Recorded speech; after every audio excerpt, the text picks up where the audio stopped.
দেখুন, বাংলাদেশটা একটা অন্য দেশ, ভারতবর্ষটা একটা অন্য দেশ।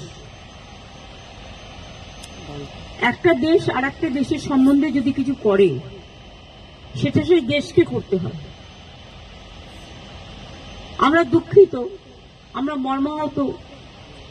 অনেক মানুষ আগেও মারা গেছে, এখনো অত্যাচারিত হচ্ছে। আগেও আন্দোলনেও অনেক ছাত্রছাত্রীরা মারা গেছে এবং আজও তার রেস চলছে। এবং আমরা তো কেউ ঘটনাটাকে সমর্থন করছি না। যে কোনো ঘটনায় যে কোনো ধর্মের ওপরেই হোক না কেন, আমরা সেটাকে সমর্থন করি না। কিন্তু এক্ষেত্রে আমাদের ভূমিকা খুব লিমিটেড। তার কারণ এটা হচ্ছে, যেহেতু আমরা আলাদা দেশ, বাংলাদেশ আলাদা দেশ, এটা ইন্ডিয়া গভর্নমেন্ট বাংলাদেশ গভর্নমেন্টের সাথে কথা বলতে পারি, বলে অ্যাকশন নিতে পারি।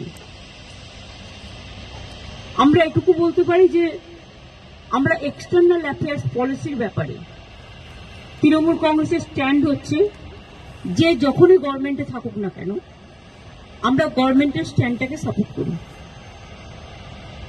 কাজেই আমাদের বক্তব্য খুব পরিষ্কার। কোনো ধর্মের ওপরেই, কোনো বর্ণের ওপরেই, কোনো জাতির ওপরেই কোনো অত্যাচারই আমরা মানি না।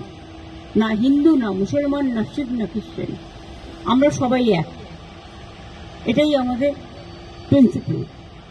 সুতরাং বুঝলে, আমার কথা দিয়ে বুঝতে পারলেন, আমরা যেসব ঘটনা আজ নয় গত 1 বছর ধরে ঘটছে, প্রত্যেকটা ঘটনার জন্যই আমরা দুঃখিত। কিন্তু দুঃখিত হলেও আমরা যেহেতু একটা অন্য দেশের নাগরিক এবং আমাদের স্টেট গভর্নমেন্ট আছে, কিন্তু সেন্ট্রাল গভর্নমেন্টও আছে, সুতরাং এটা জিওআই মানে government of India can take up the matter with the Bangladesh government. এটা বোথ দ্য কান্ট্রিজ কথা বলতে পারে, সেটেল করতে পারে। এক্ষেত্রে আমাদের তো কোনোভাবে ইনভলভ করা হয় না এবং আমরা জানিও না। তিস্তা ব্যাপারে চুক্তি হয়ে গেছিল, আপনারা জানেন, যে আমাদের জানানো হয়। কাজে আমাদের দিক থেকে আমরা বাংলাদেশকে ভালোবাসি, বাংলাদেশও আমাদের ইন্ডিয়াকে নিশ্চয়ই ভালোবাসে, বাংলাকেও ভালোবাসে। আমাদের ভাষা, সাহিত্য, পোশাক পরিচ্ছদ সবই এক। রাজনৈতিকভাবে যাই মতভেদ থাকুক না কেন, আমরা এটা নিশ্চয়ই চাই না যে কোনো ধর্মে ধর্মে বিভেদ হোক এবং তার কোনো রেশ কারো উপর পড়ুক, এটা আমরা কখনোই চাই না।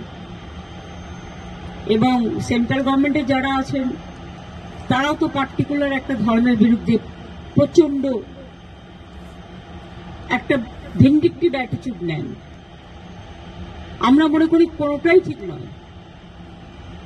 মন্দিরও থাকবে, মসজিদও থাকবে, গুরুদ্বারাও থাকবে, গির্জাও থাকবে। ধর্ম যার যার, আপনার উৎসব সবার। আমরা শান্তির পক্ষে, আমরা উন্নয়নের পক্ষ।